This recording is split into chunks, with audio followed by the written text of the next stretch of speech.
Party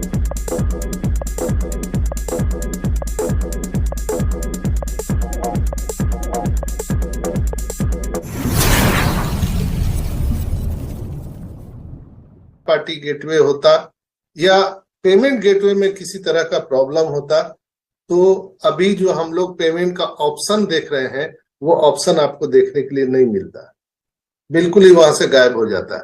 जैसे पिछले 2 बार गायब हो चुका था, कोई ऑप्शन ही नहीं दिखता था। लेकिन आज वो ऑप्शन दिख रहा है। इसका क्या अभिप्राय है कि अभी हमारे पेमेंट गेटवे को स्लो डाउन किया गया है ताकि जो बैकएंड में हमारी तैयारियां चल रही हैं उसको सही टाइम टेकल पे लाया जाए। जैसे एक ट्रेन और दूसरे ट्रेन के इंजन को आप लोगों ने जुड़ते देखा होगा, तो वो बिल्कुल ही राइट टाइम में राइट ट्रैक पर सही समय पर सही फासलों पे लाके खड़ा किया जाए तो उसकी कनेक्टिविटी हम आसानी से कर सकते हैं। और बहुत सारे लोगों के मन में प्रश्न भी है कि सब कुछ हो गया तो अब दे क्यों नहीं रहा है, हम लोग को दे देता तो अच्छा होता। बिल्कुल ये देने के लिए तो काम कर रहे हैं दोस्तों। दुनिया में पहली ऐसी कंपनी आई है, जरा सोच के देखिए ना।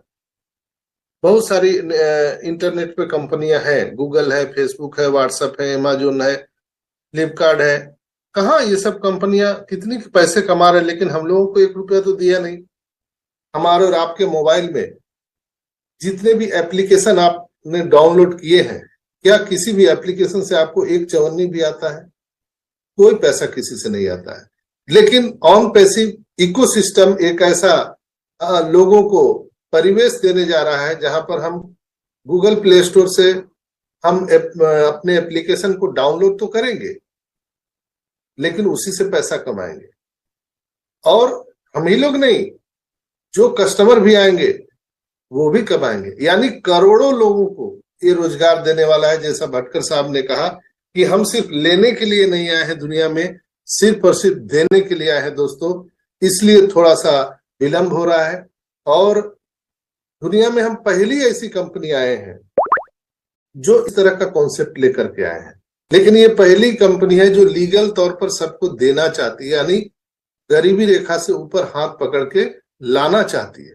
तो उसके कुछ प्रोसीडिंग होते हैं और वो प्रोसीडिंग तैयार करने के लिए रियल टाइम पे ही करना पड़ता है। जैसे तो दुनिया में ऑन पैसिव एक पहली कंपनी है जो इस तरह का कॉन्सेप्ट लेकर के आई है माय डियर फ्रेंड्स। तो जब हम कॉमर्शियल हो गए 1 सितंबर को, 1 सितंबर को हम कॉमर्शियल हो गए और उसी दिन से हमारा पेमेंट गेटवे भी आ गया, सेल बाय शुरू हो गया। यानी आप अगर कोई दुकान का भी जीएसटी लेने जाएंगे तो आपको दुकान रनिंग आवर में दिखाना पड़ेगा, आपको रेंट एग्रीमेंट और वो सारा चीज आपको दिखाना पड़ेगा, तब जाके आपको जीएसटी का नंबर मिलता है। आप सभी जानते हैं, सभी यहाँ पर बहुत ही अनुभवी लोग यहाँ पे सुन रहे हैं, जो जूम पर और यूट्यूब पर भी हम सभी को सुन रहे हैं। आप सभी अनुभवी लोग हैं। आप जब एक जीएसटी बनाने जाते हैं तो दुकान को आपको रनिंग आवर में दिखाना पड़ता है और आपके बैलेंस शीट दिखाना पड़ता है। आपको ये बैंक का बैलेंस शीट आपको जीएसटी को देना पड़ेगा कि आप कितना टैक्स पे कर रहे हैं, आपका आमदनी कितना है। अगर आप जीएसटी लेने जा रहे हैं तो उस समय आपके बिजनेस को रनिंग में करके दिखाना पड़ता है। आपको पूरे तरह से आपके रेंट एग्रीमेंट, आपके कैश फ्लो, जो आपके बैंक के स्टेटमेंट है, वो हमको जीएसटी को, इनकम टैक्स कमिश्नर को दिखाना पड़ता है। आप खाली जगह में, खाली प्लॉट में, खाली खेत में बोलिएगा कि ये मेरा खेत है और यहाँ पर मैं महल बनाने जा रहा हूँ या बहुत बड़ा मॉल खोलने जा रहा हूँ, मेरा जीएसटी बना दीजिए, तो बनेगा क्या? नहीं बनेगा। उसी तरह से हर एक चीज का यहाँ पर सर्विस कोड होता है दोस्तों। जैसे किसी के जूते की दुकान है, किसी के कपड़े की दुकान है, किसी को गहने की दुकान है, किसी को फल फूल का, फ्रूट का दुकान है, तो मेडिसिन के दुकान है। तो जो लोग जीएसटी पे करते हैं, आज इस मीटिंग में है, वो मेरी बात को अप्रिशिएट कर पाएंगे। आप देखिएगा कि आप जब जीएसटी भरने जाते हैं तो वहां पर आपको एक कॉलम आता है सर्विस कोड का, कि आप जिस बिजनेस के लिए एप्लीकेशन आपने दिया है, अप्लाई किया है, आपका बिजनेस किस सर्विस कोड में आता है, आप लोगों ने देखा भी होगा। तो यहां पर ऑन पैसिव दुनिया में तो पहली बार आई है, ऐसा तो कोई बिजनेस आया ही नहीं था, तो इसके लिए तो कोई सर्विस कोड बना ही नहीं है। तो सर्विस कोड मिलेगा कैसे? जब हम बन के तैयार हो जाएंगे, यानी हम बन के तैयार हो गए, प्रोडक्ट भी ले आए, हम कॉमर्शियल भी हो गए, हमारा लेन देन शुरू हो गया। तो जब लेन देन शुरू हो गया तो हमको सर्विस कोड के लिए एप्लीकेशन करने का मौका मिला, अप्लाई करने का मौका मिला। और मुझे लगता है ये मैं अपना अनुभव बताता हूं, कोई ये कंपनी का नहीं है। मैं जहां तक समझ पा रहा हूं, जो 4 साल मैंने यहाँ पे बिताए हैं और कुछ अनुभव जो बाहरी अनुभव है उसके माध्यम से मैं आप सबको अपना अनुभव शेयर कर रहा हूं यहाँ पर।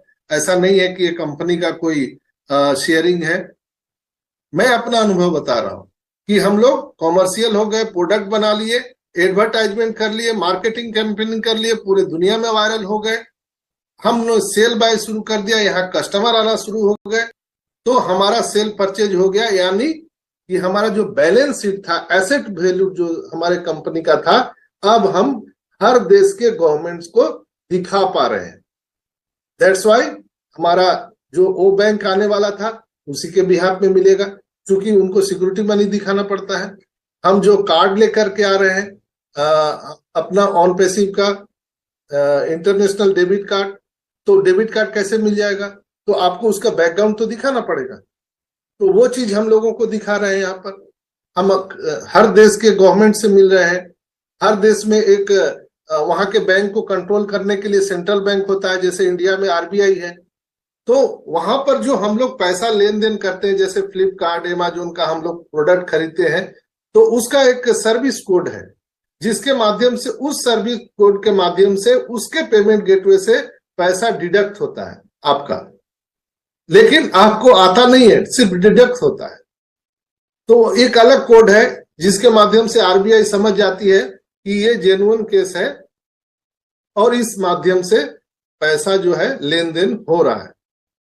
लेकिन हम लोगों ने जब अपना पेमेंट गेटवे स्टार्ट किया है यहाँ पर, तो वो सर्विस कोड ही नहीं है, लेकिन उसके लिए अप्लाई हो चुका है। बहुत जल्द मुझे लगता है कि वो चीजें मिल जाएगी, ये मेरा मानना है, कंपनी की तरफ से नहीं है। कहीं ना कहीं कुछ इस तरह का इशू आ रहा है, इसलिए कि जैसे फाउंडर आप हैं वैसे मैं भी हूं, और मैं भी, मेरे दिल में भी उत्सुकता रहती है कि आखिर सारी चीजें रेडी हो चुकी है, तो आखिर विलंब किस बात का है, देरी किस बात की हो रही है? हम वायरल हो गए हैं, हम सब चीज हो गए हैं, हमारा वो कनेक्ट आ चुका है, बहुत सारे प्रोडक्ट हमारे पाइपलाइन में है, तो हम उसको एग्जीक्यूट क्यों नहीं कर पा रहे हैं? और जो हमारा जो इन और आउट का जो प्रोग्राम है वो क्यों नहीं चल रहा है? हालांकि इन आउट दोनों हो चुका है, हम लोगों ने प्रोडक्ट पैकेज बाय किया है। यहाँ पर बहुत सारे लोगों को जो उनके बैलेट में एप्पल्स दिख रहे थे, वो उनको विड्रॉल भी आया है। यहाँ पर साक्षात गवाह हमारे राजेंद्र भटकर साहब हैं, उनको विड्रॉल आया भी है कंपनी की तरफ से, बाकायदा इनवॉइस भी आया है। OnPassive, the future of internet.